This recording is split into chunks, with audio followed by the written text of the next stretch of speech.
Hi everyone, good day! In this video, I'll be teaching you how to remove shared posts on Facebook.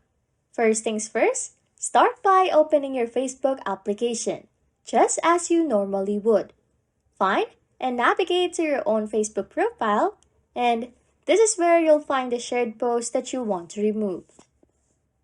Locate then the specific shared post you want to remove. It should appear on your profile. Next is to tap on the three dots located at the top right corner of the post. This will bring up a menu of post options. From the menu, just select the Move to Trash option. You'll see a prompt indicating that the items in your trash will be automatically deleted after 30 days. If you are sure that you want to delete it, just proceed, click the delete to confirm the deletion.